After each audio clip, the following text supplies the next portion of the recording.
another death that happened on the same day kind of hit us a little closer to heart, and that would be the death of DMX, prolific rapper, like founder of the Rough Riders. He'd been starting off since the mid '90s. He showed us how X gon' give it to you, and he had his troubles with the law in the past. He had troubles with his own stuff going on, but he had learned to. He'd always expressed himself in terms of his own like upbringing and problems that he had growing up and issues that he dealt with as an older man. And sadly, he passed away at the ripe young age of 50 due to a heart attack. Yes. Damn. He certainly once again the good died young. He certainly left his mark in the music industry as one of the greatest rap artists alive, and he also has had a hand in a few films himself. Like he had a little bit of a spotlight in Hollywood. One of the films I remember from him, I don't remember anything else, but this stuck to me when DMX was in the movie Cradle to the Grave with Jet Li. Mm-hmm. It was a big thing Right.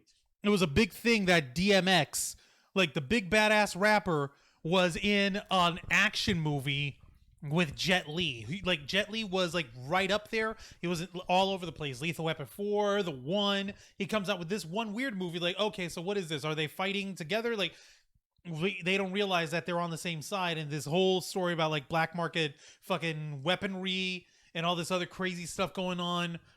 And what do you call it? DMX is like an honest thief kind of guy. He's got his motley crew of Rat Tack, bunch of misfits that he uses with his team, and shit got personal. But him and Jet Li worked together to save his baby girl and save the world from this evil arms dealer or whatever. It was so face kicks on that one. It was really cool. It was really cool. Like and folks sort of look at that hammy in a minute, but but there was another movie that he worked with with Jet Li. And I'm double checking here. Yeah, by all means, because go right ahead. I'm pretty sure I'm right. Yeah, I'm pretty sure I'm right on this one. Yep. Yep. Yeah, that's exactly the one. Angel, are you familiar with a film called Romeo Must Die? The one with Jet Li? Yes, they're both with this is Jet. better. It starred Jet Li. The one I saw with Jet Li was in Cuba, like way back. Okay. This one starred Jet Li, and this one did include DMX this time as an antagonist proper, but it co-starred Jet Li and the undisputed princess of hip hop, the late great Aaliyah. Well, shit, for real? Yeah, for real. Like it's exactly the way it comes off. It's like gang warfare, Romeo and Juliet style story, and plenty of action and plenty of craziness going on. And it was so weird, and it was so odd, but people love it. But what do you call it? Definitely like those two, like Cradle to the Grave, Romeo Must Die. We see DMX in these movies. Of course, DMX is an excellent rapper. He's collaborated with all sorts of stuff. Him and Aaliyah actually go way back. They started off together. They were like this, and when she passed away, yeah, they were really tight. They were like peace in a pod. They were like brother and sister, basically. And when she passed away, what do you call it? He was like lost. He was lost for words. He was lost for reaction and everything. So when they released her final single, which is called "Miss You," in the music video, they had all these different rappers, all these different artists perform the song, like singing, like it's her voice, but them singing on her behalf.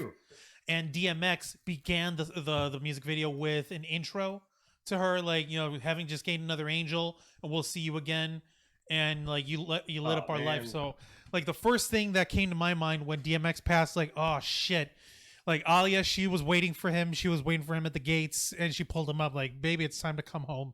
It's time to rest.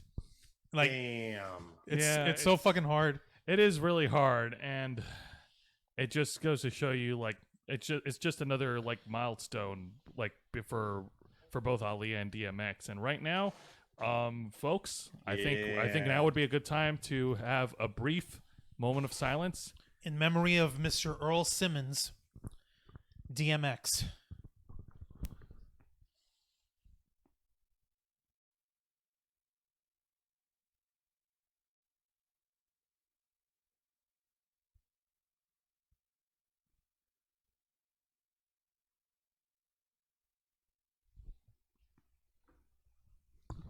All right. And Thank you very much. Thank you very much. And we can go ahead and move on. You know, while it's important to remember icons that are no longer with us, you know, we still have to appreciate the icons that we still have today. Even if they're not real individuals, even if they're fictional, they're still iconic. They still left a print, an impact on us in today's generation. That's right.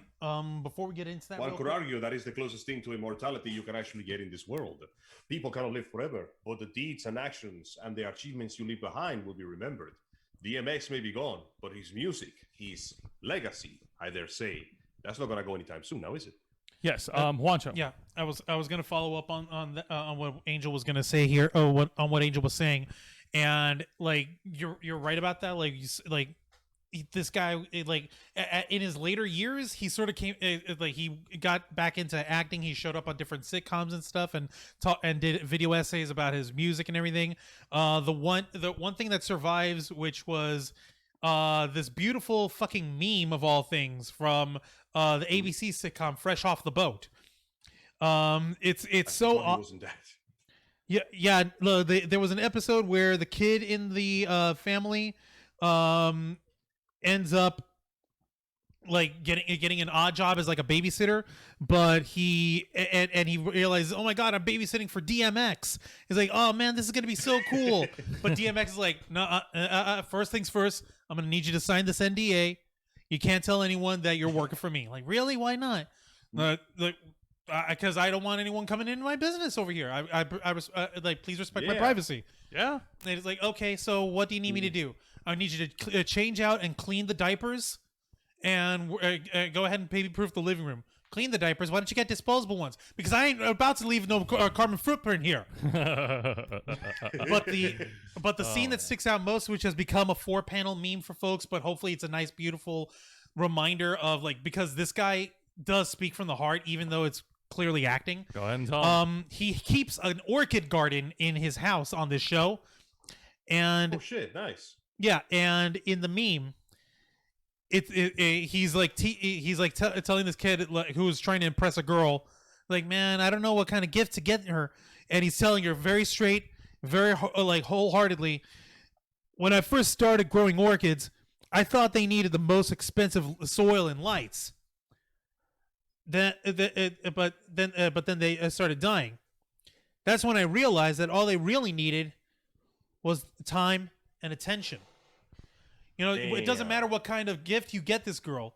What matters is that you give her your time. Yes. That is beautiful. That's genuinely beautiful. That's actually a very good wholesome message. I like that. DMX was like the Wu-Tang Clan. He was for the kids. Yeah, Absolutely. well, Wu-Tang Clan and the Rough Riders, they weren't all that close with each other, were they? But you know what? I'm pretty sure everybody's willing to put all that aside because that shit's past. Yes, there's there's no need for warfare.